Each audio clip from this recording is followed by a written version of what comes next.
You know, I think this is a real problem. I think first of all, in terms of the uptake by urologists as individuals and clearly as groups, is that there are a lot of hurdles, and I think some of them are clinical and some of them are operational. You guys have heard this. I know that there are a lot of people out there that when you start talking about Xgeva, they'll say, well, I don't have those patients. Well, is it they don't have those patients, or the patients have had a skeletal related event and they've already left your practice? In terms of sipuleucel-t, it's been the same thing. Oh, that data is not any good. But then you also have the operational issue in terms of what I've heard from various practices about the reimbursement challenges.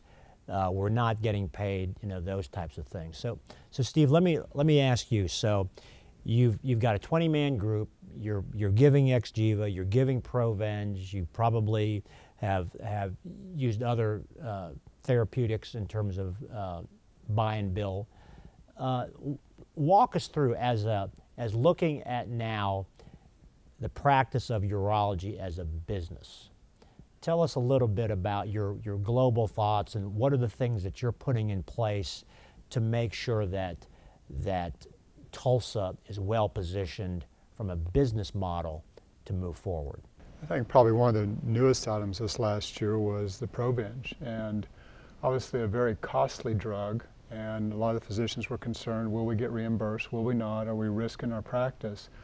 And so we began to build a business model around that drug from policies and procedures. Our physicians felt like we needed to make sure we were going to get paid for it before we were going to go through that process. And so we set up an elaborate system working with Dendreon so that they do the initial verification of benefits. Then we have a secondary review inside our practice of those particular benefits. And we're in communication with the patient to let them know what's going on with any copay issues. But until we go through 2 levels of review, only then will we order Provenge, having the primary nurse contact them and begin the process. Also, we were starting to find out that it's such a large revenue item that was masking the financial statements. And so we have separated Provenge from the regular part of our practice. And every monthly board meeting when I meet with the physicians, that's a separate line item now. We show the cash collected and we show the expense of that particular item. We're going to continue and break out Xgeva and other major agents on our financial statements so the doctors can understand exactly what's going on. So we've taken kind of a different approach, and for some of the other agents, like a Lupron, we do kind of a quarterly review of that process. The doctor's going to make the efficacy decision. We bring the business to the table. Here's what it's costing. Here's reimbursement. And then the doctors will decide which agents we're going to carry in our practice. And we're seeing more and more of the business elements, whether that's laboratory tests. Instead of each doctor making an individual decision, our group is starting to make decisions on which test we're going to use as our gold standard of care in our practice. So let's talk about LHRH therapy. So unlike some of these other therapeutics, there's many players in that field. How does your group decide? Do you let the physicians decide what LHRH therapy they like? Do you have a medical committee that says we're only going to use a few? How do you determine which LHRH therapies are offered? We do it with, we have an operations committee which is made up of the officers of the practice, and any partner can come sit in the meeting. It's open to everybody. And so we present all the different options, all the different costs, all the different reimbursement. The doctors talk through the clinical side of it, and the operations committee comes to a consensus on which agent we're going to carry in the practice. And then it's up to the management team to go out and begin negotiating the different cost of that and GPO relationship issues. And then we write a policy and procedure and institute it in the clinic.